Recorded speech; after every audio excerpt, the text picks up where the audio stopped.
plano de parto interfere na liberdade profissional do médico, do enfermeiro? Será? O que será que fala, por exemplo, o Código de Ética Médica sobre isso? Vamos analisar comigo? Meu nome é Valéria Eunice Mori Machado, sou advogada dos direitos do ciclo gravídico-puerperal e eu estou aqui com esse conteúdo novíssimo para facilitar o seu entendimento sobre plano de parto e liberdade profissional do médico.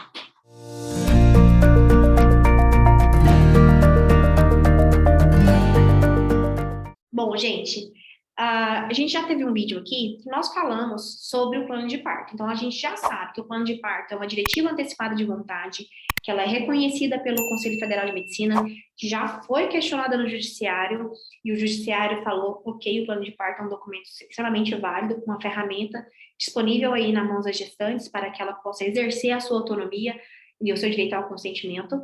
E vamos fazer uma interpretação, porque a gente escuta muito que plano de parto interfere a liberdade profissional. Inclusive, quando o Conselho Regional de Medicina, lá do Rio de Janeiro, ele emitiu aquela resolução lá, 293 de 2019, lá no comecinho do ano de 2019, o que o Conselho Regional de Medicina fundamentou? Falou que nenhum médico poderia estar subordinado a alguma coisa que limitasse a autonomia profissional dele. E, de fato, o Conselho Regional, ele tem razão sobre isso, porque existe essa previsão. Mas será que o nosso ordenamento jurídico não nos dá nenhuma saída para que a gente não entre em conflito em relação a esses dois direitos? Qual seria a linha jurídica mais adequada a seguir? Vamos lá? Vamos fazer a análise aqui agora justamente dessa parte dos direitos dos profissionais. A gente tem como princípio, tá? E eu vou dar uma lidinha aqui numa parte do Código de Ética Médica, que o médico exercerá sua profissão com autonomia, não sendo obrigado a prestar serviços que contrariem os ditames de sua consciência ou a quem não deseje, excetuadas as situações de ausência de outro médico, em caso de urgência ou emergência, ou quando a sua recusa possa trazer danos à saúde do paciente. Gente, olha só, ele fala, ok, o médico tem autonomia, ele não é obrigado a prestar serviço quando contrariar com sua consciência ou alguma coisa que não deseja, isso está correto. Mas ele coloca uma exceção. O que o próprio Código coloca como exceção? Situações que têm uma ausência de outro médico, ou seja, essa paciente vai ser prejudicada durante a assistência, até porque o objeto, a função social desse médico é cuidar primeiro do paciente. Então, o foco dele é o paciente sempre, essa saúde. Em casos, né, de urgência ou emergência, ou seja, que não tem essa continuidade, ou quando a sua recusa possa trazer danos à saúde do paciente. Gente, tem um caso que me deixou muito, assim, chocada, que foi uma mulher que foi exercer seu direito ao alívio de dor de forma não farmacológica, né? Então, ela entrou dentro de um banheiro para tomar um banho de água quente porque ela não queria tomar analgesia. Ela preferiu exercer o seu direito, né, a não maleficência, ou seja, o primeiro não danar, o mais benéfico, ou seja, passar o processo de forma mais natural, porque ela sentiu que ela não queria tomar algum fármaco que resultasse em alguma outra consequência, alterasse ela de alguma forma ou causasse algum efeito no corpo dela que ela não queria. Então, ela queria passar por esse processo natural. Então, ela optou pelo banho quente para aliviar um pouco a dor ali durante o trabalho de parto. E aí, quando ela estava lá, debaixo do chuveiro, o bebê começou a coroar, começou a sair, tá? Estava ali na fase ali do possível ali já. E aí, o médico falou assim, você foi entrar aí? Então, você que fique aí. Eu não atendo gestante dentro do banheiro. Olha, será que ele poderia exercer assim a sua autonomia profissional? É claro que ele violou esse princípio, porque, primeiro, a recusa dele pode causar dano, poderia ter causado dano a essa paciente, que poderia ter necessitado ali de uma intervenção, né, de um ato médico naquele momento, e não tinha outro profissional naquele momento para atender essa gestante. Então, a autonomia, ela deve ser exercida observando esses limites, beleza? E a gente tem a análise da liberdade profissional, que é um outro princípio. Então, liberdade profissional. O médico não pode, em circunstância nenhuma ou sob nenhum pretexto, renunciar à sua liberdade profissional, nem permitir quaisquer restrições ou imposições que possam prejudicar a eficiência e a correção do seu trabalho. Ou seja, foi por base desse princípio que o Conselho Regional de Medicina, lá do Rio de Janeiro, fundamentou a Resolução 293, que proibiu que proibiu que os médicos aderissem esse plano de parto.